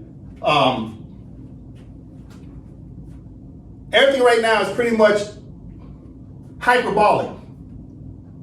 In this society, in these days, year 2026, everybody keeps talking about race. Because right now, it's a pendulum swinging of power and authority. And the white supremacists, they could see this coming for the past, since the 60s, since the United Nations Charter came to be in 1945, they knew they were starting to lose their power. Because of what? Decolonization. So the United States has been doing everything they can to hold on to the trusteeship status over this territory commonly known as North America. It's been that power slipping away from them. So the white supremacists don't know what to do with themselves because they don't have a legal argument that benefits them. But at the same time, they want to tell black people to get the hell out. But to tell them to get the hell out, they got to tell them where the hell to go to. And the treaty already tells black people where to go to. Where they supposed to go? Back to do what? Repatriate to be Moroccans in Empire Morocco. So let's talk power. Let's talk supremacy, because white nationalists want to talk supremacy. Then let's talk supremacy. Supremacy what? Law. But see, you can't have supremacy by what's commonly known as use of force. Because this right here is number of use of force and intimidation, but what they're really showing is their frustration. That's not strength. When you see them doing this, that's not strength. That's them being intimidated. It's their frustration that they don't have a legal argument. You see, you must understand what I'm saying. Listen, let's talk power. We're talking supremacy. Let's talk power. What do I have up here? This right here is just an animated video. This is about, Star Wars and Darth Vader and, all that good stuff, sci-fi. But if you listen to the words, they'll say some deep stuff in some of these, animated things you see online. Let's learn about the word power. So what I'm about to show you is that Darth Vader was walking on the warpath, and he started to talk to his consciousness, and his consciousness was trying to tell him about what true power is and is not. Keep in mind, Darth Vader had a lot of power. He could crush things with his hands, right? He could literally crush things with his hand. He doesn't have to touch. He could just do like this, and something way over there would just crush, right? He could control things, right, with the force. So he's very powerful. But his consciousness was talking to him saying, that's really not power. You don't truly understand power. Watch how his conscience talks to him. Listen. Just about 7 seconds. Listen. Power is not measured by what you can crush. It is measured by what you can refuse. All right, let's play it again. Listen. Power is not measured by what you can crush. It is measured by what you can refuse. Did you catch it? Let's take it to the board. Power is not measured by what you can crush, right? Darth Vader liked to crush things. His consciousness says what? Power is measured by what you can refuse. You see that? Meaning, what can you say no to? Everything's not about crush, crush, crush. Sometimes you just say no. So the United States uses what? Use of force with their military. They try to crush things. But true power is not in crushing things by use of force. True power is in what? Who has the power to say no? Who has power to say no? Okay, it's answered down here. It says what? Who can refuse? Because that's what she said, right? Let's take from top.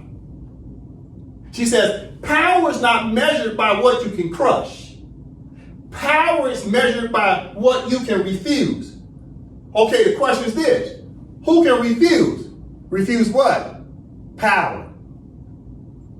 Who can refuse? Who has the power to refuse? Well, guess who has that power? Number one, Moorish consular courts have power to refuse. Courts, judges have power and authority to refuse. They can say yes and they can say no. That's real power. The courts, the judges, their rulings are final. They're binding. That's power to say no. Who else has power? The International Court of Justice has power to say no. They can refuse a party. Who else has power? The International Criminal Court has power to refuse. They can say no. You see, the United States likes to crush. But then all of a sudden they find themselves in what? Court. And the court says no. The court refuses their belligerence. You see, as an example, Donald Trump recently lost in his own Supreme Court regarding tariffs. The Supreme Court told him, no, you can't do tariffs. Donald Trump was all upset, wasn't he? And he ain't been talking about them tariffs since, because the court said what? No. The court refused him the tariff stuff he was doing. This is why Donald Trump is always sending stuff to court. If Donald Trump is so powerful, then why does he keep sending stuff to court? It's because only the courts have the true what? Power. And everybody's focusing on Donald Trump. Don't worry about his theatrics. Watch what the courts do, because that's what the true power is, to refuse, to say no. And the courts tell Donald Trump no all the time. The International Court of Justice tells the United States of America no all the time. So the white supremacists already know they can't win in the courts if they're violating what? Constitutions, treaties, and international law. This is why the white supremacists don't know what to do. Because they set up a caste system and they have put themselves in a situation where they think they're supreme. And the reality is they were just simply Americans, sharing jurisdiction with other Americans with equal rights, but they want to be powerful. But the only way to be powerful is to be on the right side of the law, and the law is the Constitution, treaties, and international law. And they don't have no power in none of them, because guess who has the power? The indigenous people. You must understand what I have here on this board. This is very powerful. We're going to go over this. Let's listen to the video again. She's talking to Darth Vader, trying to school him to tell him the person that can tell you no, Darth Vader, has the true power, not the person that can crush things. Listen. Power is not measured by what you can crush. It is measured by what you can refuse. You hear that? Power's in the hands of the person that can refuse. They can say no. You understand? And who has that power? Judges. Listen, now you go back over the treaty of peace and friendship. Article 22. Let's read it again, and in the end, you will hear that the judges get to make this decision to say, do the Moors get their land back or not? Who gets to determine, who gets to make a claim to the property, i.e. to the land? The judges. Which judges? The Moorish consular court judges, because that's the consul, according to the treaties, consular court, the Moors sit in that court. This is why the white supremacists are upset, because they know the land has to return to the Moors, because the Moors are now self-governing. Listen, Brother Dre, from the top, let's read Article 22. Article 22. If an American citizen shall die in our country and no will shall appear, the consul shall take possession of his effects, and if there shall be no consul, the effects shall be deposited in the hands of some person worthy of trust until the party shall appear who has a right to demand them. But if the heir to the person deceased be present, the property shall be delivered to him without interruption, and if a will shall appear, the property shall descend agreeable to that will as soon as the consul shall declare the validity thereof. So as soon as the consular court declares, you see that? As soon as the consular court declares the validity, what would the consular court look at? The Constitution. The Constitution is the will, you see? To take possession of the property, and property is land, and land, another word for land is what? More. You see, this is white supremacists know, but they don't want to tell black people this. This is why they're frustrated. They want to tell the truth, but if they tell blacks the truth, then the blacks get back their Moorish land, you see? Listen, now let's go back to this illustration. We're talking supremacy. I'm talking to the white supremacist. White supremacist, you got to go back and read the law. Stop all that marching and praying and go read the contracts, commonly known as unilateral constitutions and bilateral treaties and multilateral treaties and multilateral charters, such as the Charter of the United Nations. Go back and read this, white supremacists, and then come back and tell the black people about this right here. Matter of fact, white supremacists, take a picture of that. And then start to circulate this around black neighborhoods. And leave the black people a note to say, go study this, black people, so you get your sovereign rights back as Moors. But are they going to do it? No.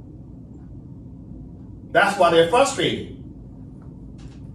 That's why they're frustrated. They don't want nobody to be Americans but them, but yet they won't tell black people that they're Moroccans. You can't have both ways. You can't complain that people are Americans and you want to be the only American while simultaneously black people could easily go back to being Moroccans if you told them they were Moroccans. But they won't tell them Moroccans because Moroccans got the sovereign position of land, you see? And this is why white supremacists are so upset. They have what's called suffrage. It's envy. It's jealousy because they can't stop the rule of law. What's the rule of law? We're looking at it right here. Constitutions and the supremacy clauses of constitutions. And constitutions tell you to read the treaties because treaties supreme law of the land. And when you read the treaties, such as the Treaty of Peace and Friendship of 1786 and the Treaty of 1836 and the Treaty of Madrid 1880 and the 1906 Treaty of Act out of Serres, the white supremacists know that the Moors are sovereign in the treaties, and the Moors maintain what? This word called what? The Moorish Consular Court, which can say what? No. They can refuse. The belligerence, the hegemony, the bigotry, the imperialism of the United States, you see? Take a picture of that, black people. You need to understand this, black people. You should be circulating that image right there in your neighborhoods. That's what we should be studying, the law, and not talking about who the hell the GOAT is of basketball. Listen, let's talk consular court. Let's talk power. Okay, let's talk, okay. Darth Vader's consciousness, as a reminder, said what? Said power is not measured by what you can crush. Power is measured by what you can refuse. But who has the power to refuse? But it says right here, who can refuse? Well, number one, Moorish consular courts can refuse because that's judges. Number two, the International Court of Justice can refuse. Number three, the International Criminal Court can refuse. That's real power. So up here I have what? This is what the United States has been trying to avoid. Because the United States is acting like a belligerent, because the flag represents the United States of America as a country, and this flag represents the Empire of Morocco as a country, the state. The United States of America has been trying to deny that symbol right there. You see that right there? This is what the United States and the white supremacists have been trying to avoid for 250 years. This symbol right here, the Empire of Morocco Moorish Consular Court. The reason why they've been able to stop this symbol from ever being able to be reinstated is because they kept the Moors in a colored status of being black. And the Moors were civil leader more too. They were dead in the eyes of the law on paper. It's because the Moors did not go back to their civil status of being Moroccans under their own constitution for 250 years. So now the Moors have come back to pledge their allegiance to the Empire of Morocco through its constitution, the constitution, the will that lays claim and possession to land and territory. Now the United States has lost their trusteeship status over the land and over the people, which is the Moors. Specifically, the Moroccans who pledged their allegiance. And now that we Moroccans sit back in the chairs of the three branches of government, now we can invoke consular court's powers again. To say what? No. Listen, this is the image the white supremacists never wanted to see. Because the United States of America hates knowing that there's civil and criminal courts that have jurisdiction over them.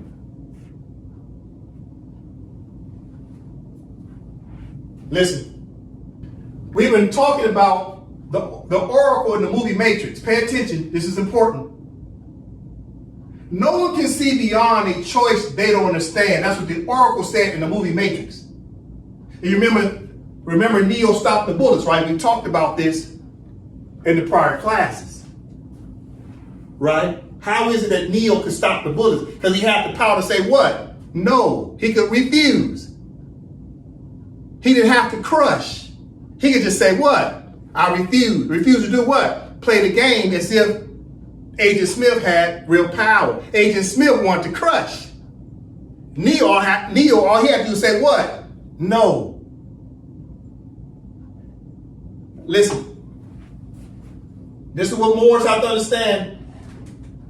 Here's what the white supremacists know about you, Moors. This is why the white supremacists is upset. You see this image you got up here? Pay attention. This is the power saying, no, I refuse.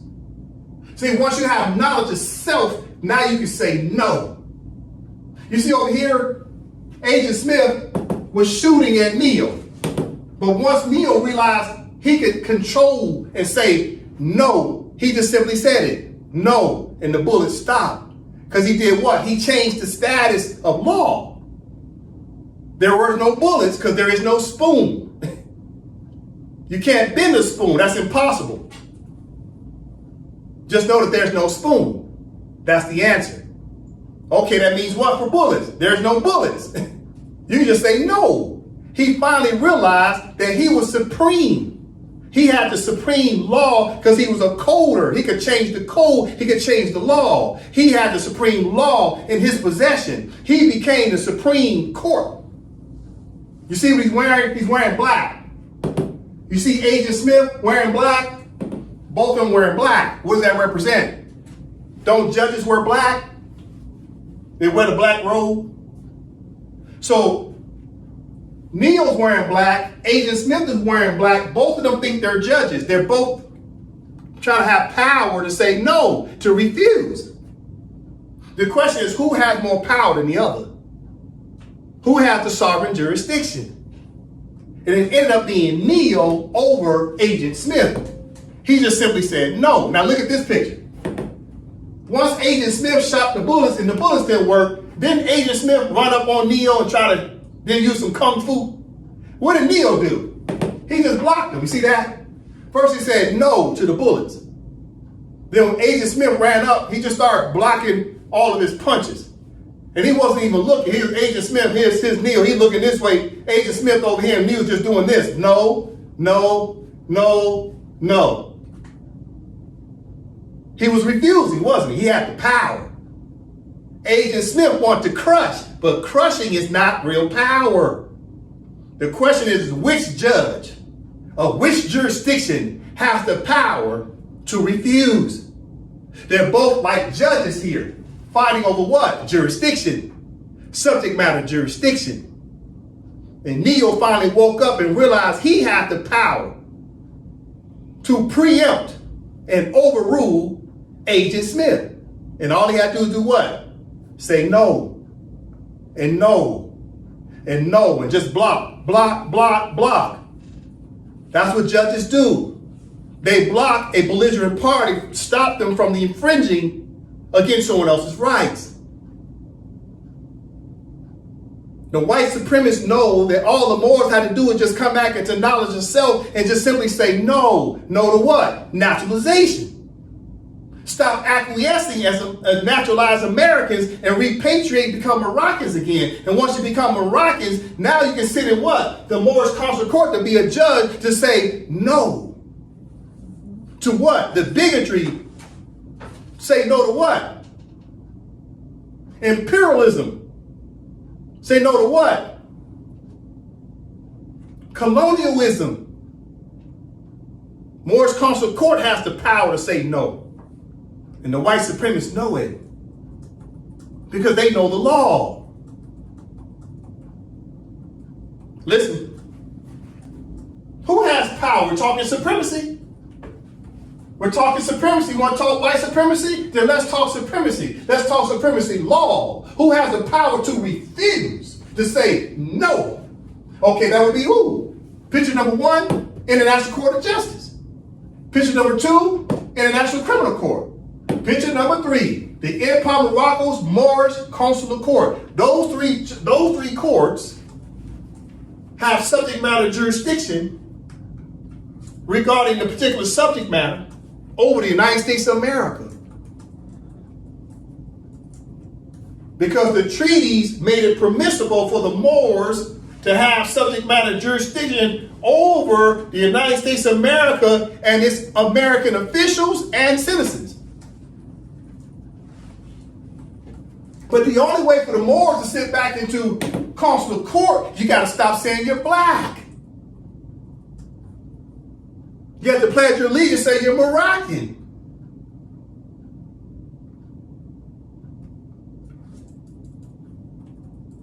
Listen, let's take it to the top on the board. Power is not measured by what you can crush. The United States likes to crush. No. Power is measured by what you can refuse. And who does the refusing? Courts. Which court? Moorish Consular Court can refuse. The ICJ court can refuse. And the ICC court can refuse. The United States knows this. But the United States knows that the Moors have even more power than the ICJ and the ICC because the Moors are the governors of this land. It's our sovereignty. It's our homeland. It's our property that we're sharing with the Americans. So the first court that we go to is what? The MCC, the Moorish Consular Court. And if things can't get settled in the Moorish Consular Court against the United States of America, then we take it to the ICJ, was an international court. So the Moorish Consular Court is like a regional court or national court. The Moorish Consular Court is a regional court or a national court over the region, over the territory. Then there's international courts, such as the ICJ and the ICC, you see? This is what the white supremacists know. They don't want to tell you the truth. Listen, this is what you call common law. Remember I talked about that earlier. We talked about common law. That was on the definition of what? Law of the land, talked about common law. What's the law of the land? The judges maintain the law of the land.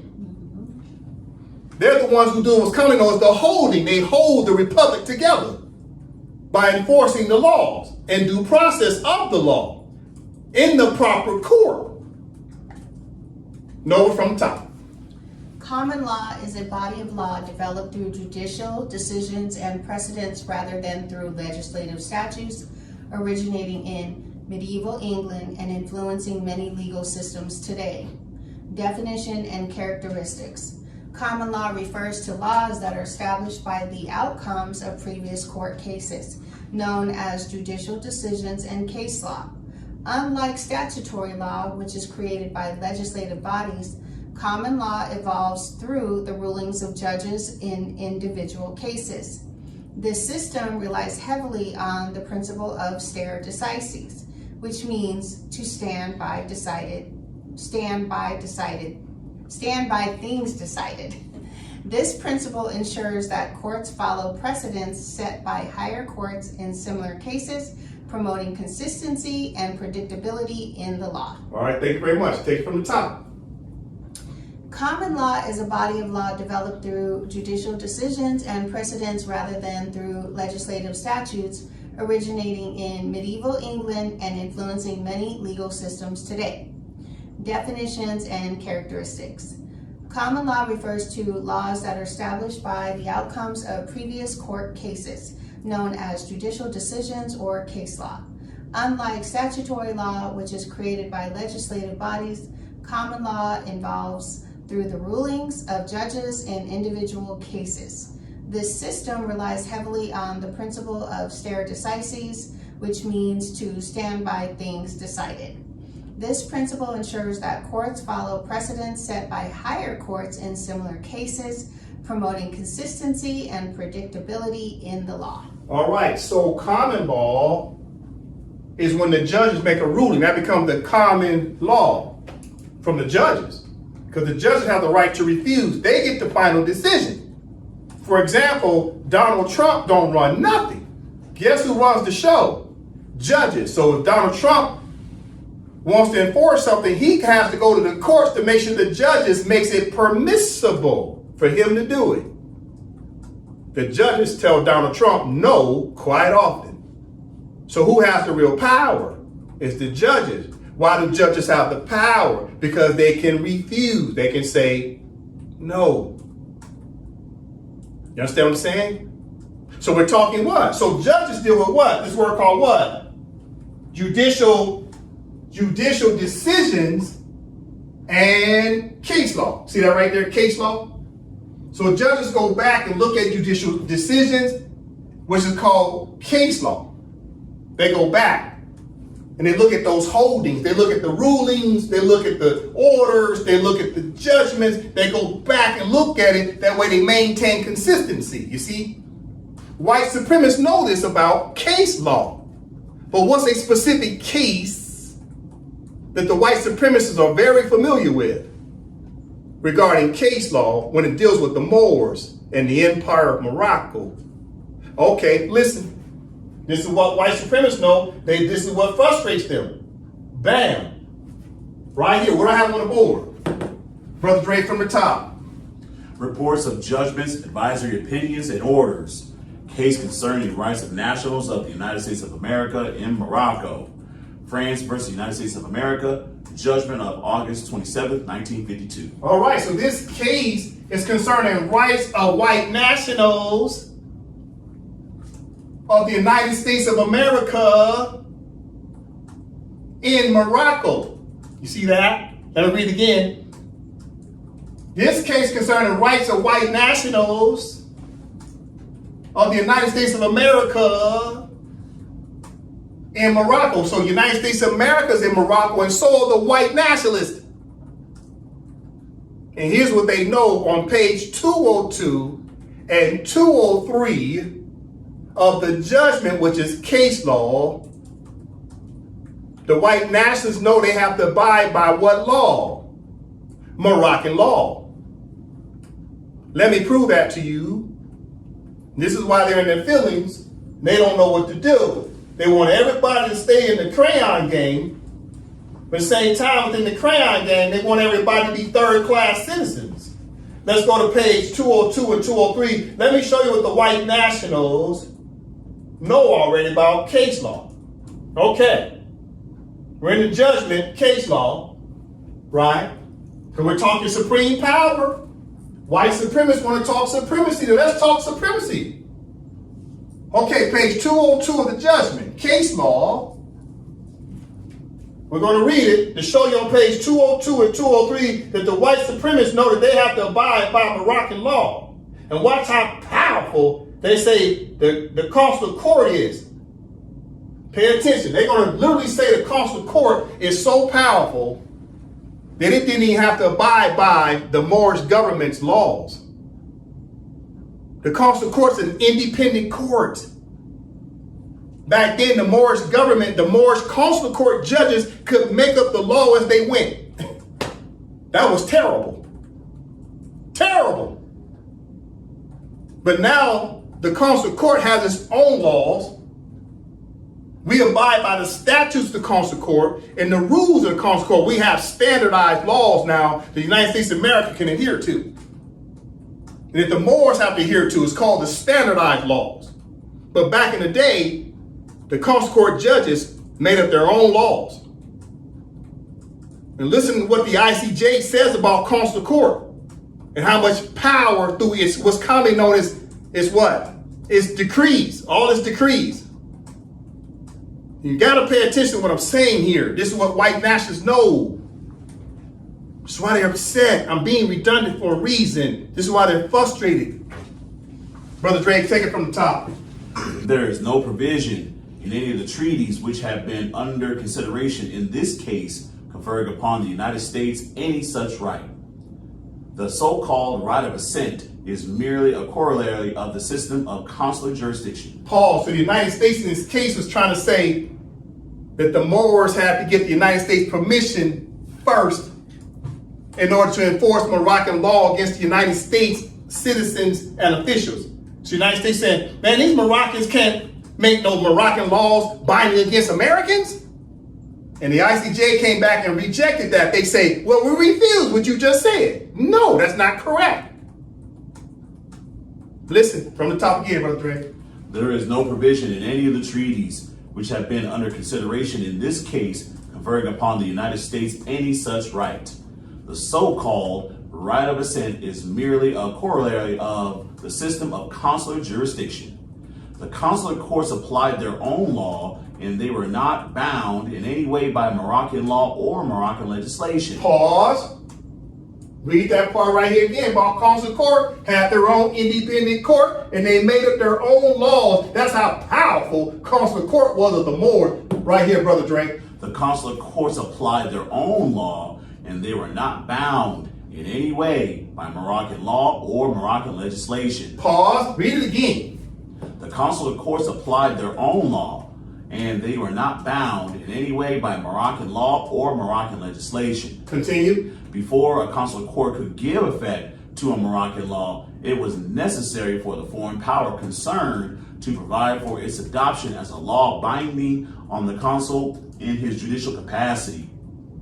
It was the usual practice to do this by embodying it either in the legislation of the foreign state or in ministerial or consular decrees of that state issued in pursuance of delegated powers. Paul, so once the consular court makes a decree, meaning a ruling, it's binding on the United States of America. Right here, read again. It was the usual practice to do this by embodying it either in the legislation of the foreign state or in ministerial or consular decrees of that state issued in pursuance of delegated powers. So right here it says the ministerial or consular decrees of that state. So once the consular court gave an order, it was binding on the United States of America.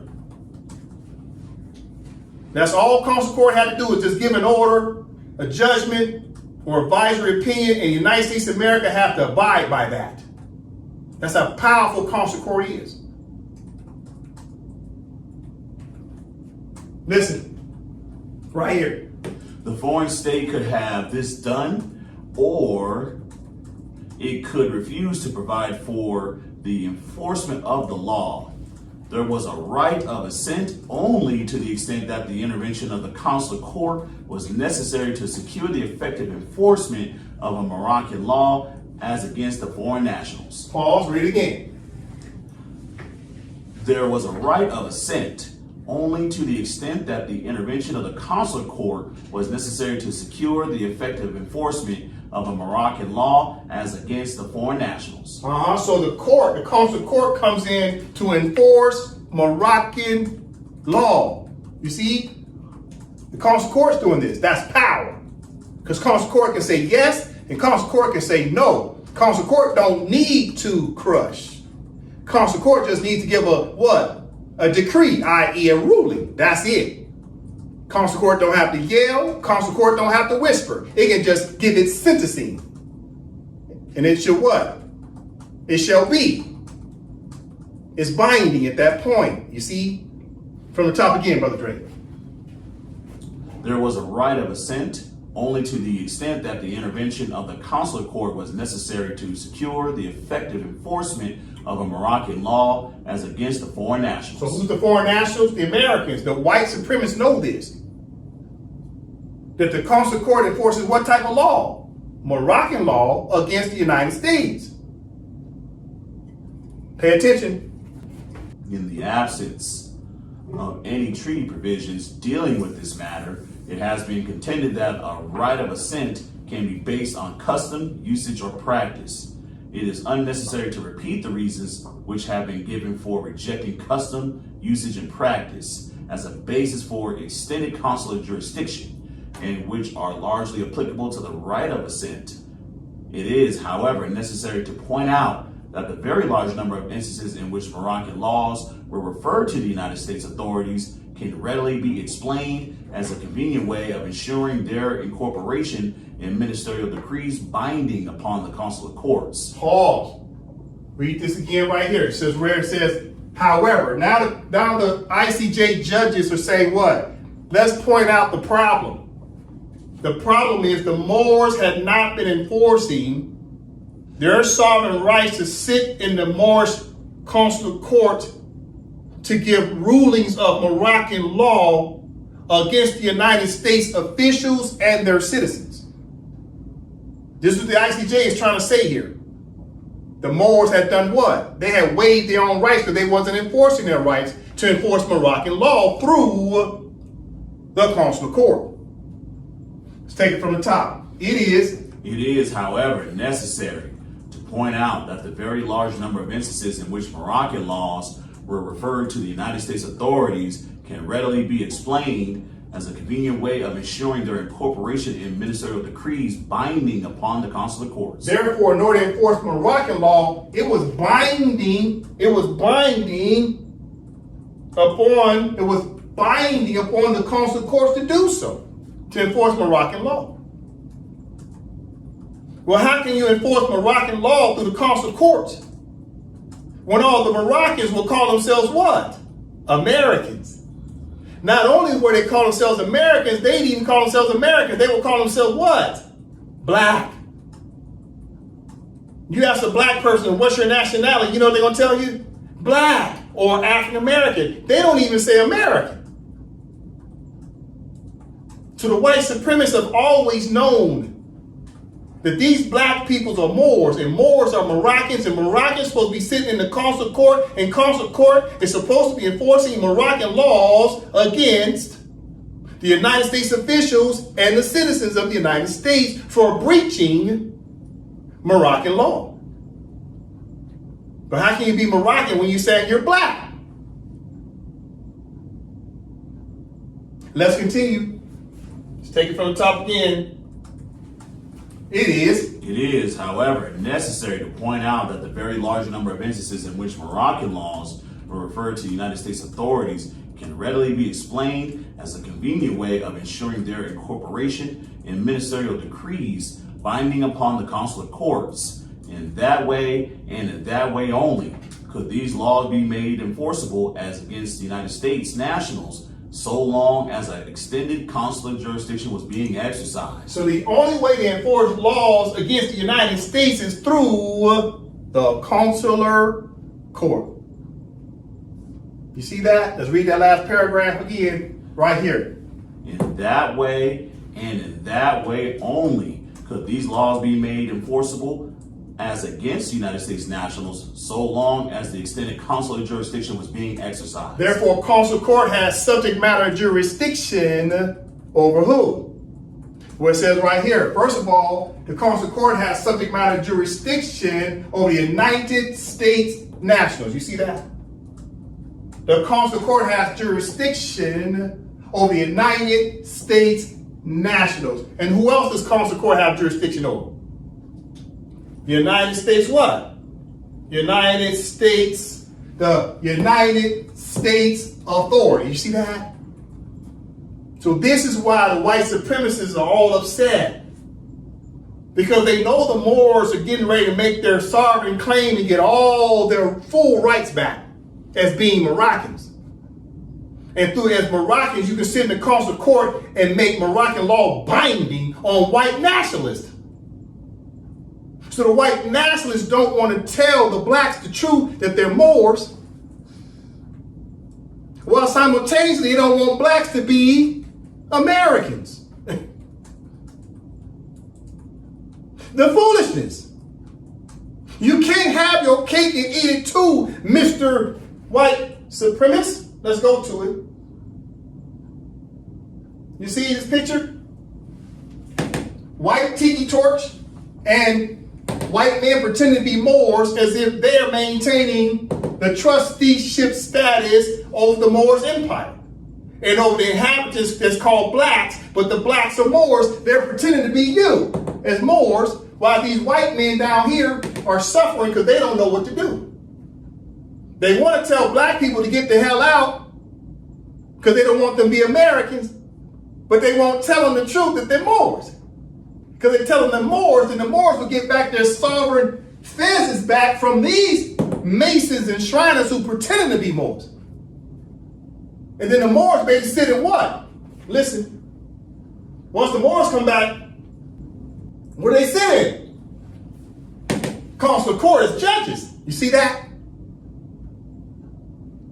They sit there as judges of the Moorish Consular court. This is what white supremacists don't want to see. This is what Donald Trump is trying to prevent.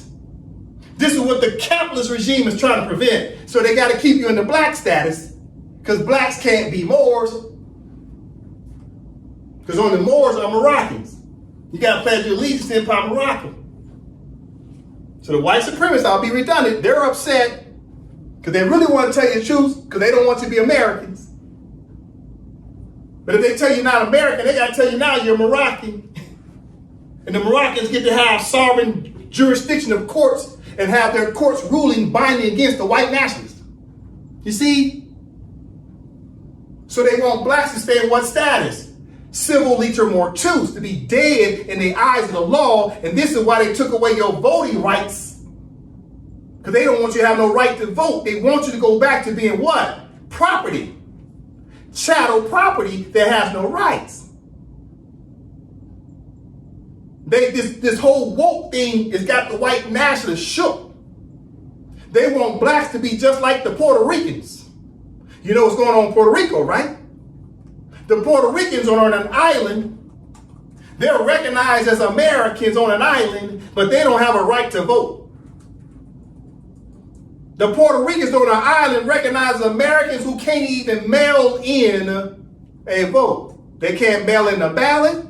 And they can't put a ballot in a box. The Puerto Ricans on an island with zero rights. But yet they're Americans.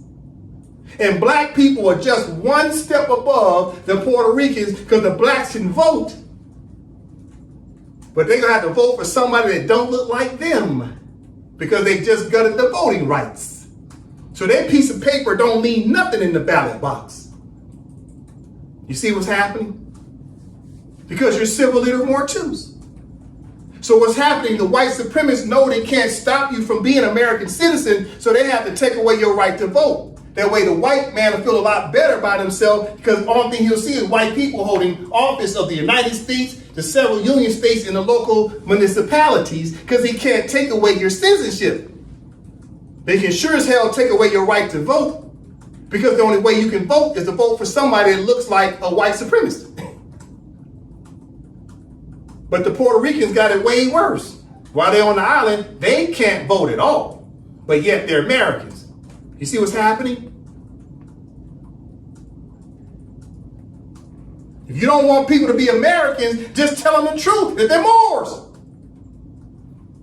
Because you're afraid of this image right here. This is what's happening, white supremacists. They can't handle that truth right there. You know what that's called? Baba Yaga. Yeah, that's John Wick right there. Because the white supremacists run around like they're the boogeyman. No, you the boogeyman? I got no problem with that. Guess who's the boogeyman killer? It's Consular court. That's Baba Yaga. And they know this. That's just not my expressed words, my opinion. It is Consular court. And the only way they keep black people out of Consular court is keep calling them black. Listen, as I start to close out, what do I have up here on the screen? These are 9 supremacy laws that the white supremacists are really struggling with. Number from the top. White nationalists do not want to tell the blackamoors the truth about them being Moorish subjects of the Empire of Morocco, because the white nationalists know that they are surrounded and subordinated by the supreme law of the land. Pause. Let's take from the top again. White nationalists do not want to tell the blackamoors the truth about them being Moorish subjects of the Empire of Morocco, because the white nationalists know that they are surrounded and subordinated by the supreme law of the land. Okay, so what's the supreme law of the land? I've listed 9 supreme laws. The white supremacists can't get out of. They're surrounded and subordinated by these 9 points of interest. From the top, number 1. 1. Article 65 of the Empire of Morocco Constitution. Pause is about what? Supremacy clause that says read treaties. That's supreme law. The white supremacists can't beat that clause of our Constitution of Moroccans. Number 2. Number 2. Article 6, Clause 2 of the United States Constitution. Pause. Article 6, Clause 2 of the United States Constitution is a supremacy clause. The white supremacists know they have to abide by treaty language because of that clause of the United States. Number 3. Number 3, 1786 Treaty of Peace and Friendship. Pause. The treaty, bilateral treaty of 1786 is about what? Consular court. And the Moors get to lay claim to their property through the will of their constitution. And guess who makes the validity that the will is sufficient? It's consular court. Consular court has subject matter jurisdiction over who? Consular court has jurisdiction over American citizens. And consular court has jurisdiction over United States authorities. The United States agreed to this through the treaties. And the white supremacists know this. Number 4. Number 4, 1836 Treaty of Peace and Friendship. All right, so these are identical treaties. The only thing changed was Article 25 of 1836. That's the only change. Other than that, both of these treaties are the same, where therefore consular court was still recognized as having subject matter jurisdiction. All right, number 5. Number 5, 1880 Madrid Convention. 1880 Madrid Convention, the white supremacists know that Article 15 gave the Moors a right to repatriate to be Moroccans again. Article 15, paragraph 1 says any subject of Morocco, the Moors, who've been naturalized in a foreign country, such as the United States of America, shall return to Morocco's jurisdiction and choose between the entire submission to the laws of the Empire of Morocco. So the white supremacists know that the Moors have a treaty right to repatriate. That's a human right, a peremptory right that cannot be stopped. It cannot be infringed against. So the white supremacists know these blacks are coming back to be Moroccans, and the Moroccans sit in consular court, and consular court can refuse and say no to any belligerent. You see, that's why 1880 treaty is so powerful. It has a treaty right for the Moors, human right. Okay, number 6. Number 6, 1906 Act of Algeciras. The Act of Algeciras of 1906 made the Moors the police. The Moors are literally the police in the treaty. To do what? Reign in the order. So the white supremacists know it's literally written in the treaty. Let's go to it. Real quick, let's go to it. What I have up here. The Act of Algeciras of 1906 is designed to do what? Let's go down to it. What does chapter 1 say? Chapter 1 says what? Know it from the top. What's the chapter say? Chapter 1, Declaration relative to the organization of the police. Let's read it again. Chapter 1 is what? Chapter 1 is a declaration relative to the organization of the police. So who's the police? Okay, let's go down here to Article 2. Who's the police? Okay, know from the top. Article 2, the police shall be under the sovereign authority of His Majesty the Sultan. It shall be recruited by the Mogsin from the Moorish Mohammedans, commanded by Moorish Cades, and distributed in the 8 ports open to commerce. So therefore the police is who? The Moors. See that Moorish? Right? Under the sovereignty of the Sultan and the Empire of Morocco. You see that? The Moors supposed to be the police, the reign and the order, according to treaties. You see that? White supremacists know that. And the Moors sit in consular court to reign in the order. This is powerful. Listen. Okay, number 6 again. Number 6, 1906, Act of Algeciras. Number 7. Number 7, 1945, Charter of the United Nations. What about number 7? 1945 Charter of the United Nations said what? Article 73 says once these Moors start to self-govern, now the trustees, which is the United States, who's holding a trust status, they have to remove that trusteeship status. Therefore, it's not permissible to maintain their laws and courts over the land or the people. They have to separate themselves from the Moroccans, because the Moroccans get to govern Moroccans and Americans get to govern Americans under their separate constitutions and separate jurisdiction. But when these two parties have a dispute, what happens? They are taken to consular court. As an example, let me show you a picture. Bam. Here you go. Separate jurisdictions, separate flags. 1, 2. Right? Separate heads of state. Heads of state, Sultan, Empire Morocco, Kingdom Bey is the head of state. As the Sultan, Empire Morocco. Then in the year 2026, you got Donald J. Trump as President of the United States. 2 separate jurisdictions, 2 separate states, 2 separate nationalities. But what makes the distinction between the two? When these 2 states have a what? Dispute, they go where? Consular court. For example, if the Empire Morocco has a dispute with the United States of America, the docket will look like this. Empire Morocco, the plaintiff, versus United States of America, the defendant. You see that? If we went to the International Court of Justice, listen. If we went to the International Court of Justice, what would it say at the top, potentially? What would it say? If we was at the ICJ, it would say what? Potentially. What would the case be cited as? Case concerning rights of nationals of the United States of America in Morocco, Empire Morocco versus United States of America. That's what it would say. You see that? It would be the state name, Empire Morocco versus United States of America at what? The International Court of Justice. You see that? But where do we stop off first? Right here. The Moorish Consular Court, right? What's the first court we would go to? This court right here. The Moorish Consular Court, because that's what's in the treaty. Treaty say you have to stop by Consular Court first. The Moorish Consular Court, the MCC. First, before you go to the ICJ. You see? This is what the white nationalists know. Let's go back to the list. Okay, what else do the white nationalists know that they're surrounded by law? Okay, right here. Number 8. Number 8, MCC, jurisdiction of the Moorish Consular Court. And number 9. 9, case law. ICJ judgments, France versus USA, 1952. So what about case law? ICJ judgment, France versus United States of America. Well, the United States of America was in the case and they signed off and accepted the binding judgment that they know they have to abide by what? Moroccan law. But they also know the only person who could enforce it was consular court. But there will be no consular court if there's no Moor sitting in consular court.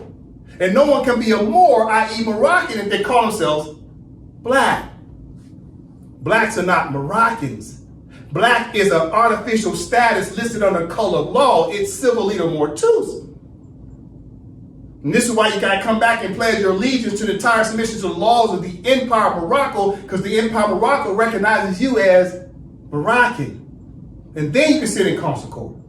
So let's take it from the top, Nova. This is what the white supremacists are concerned about. This is why they have suffrage. From the top.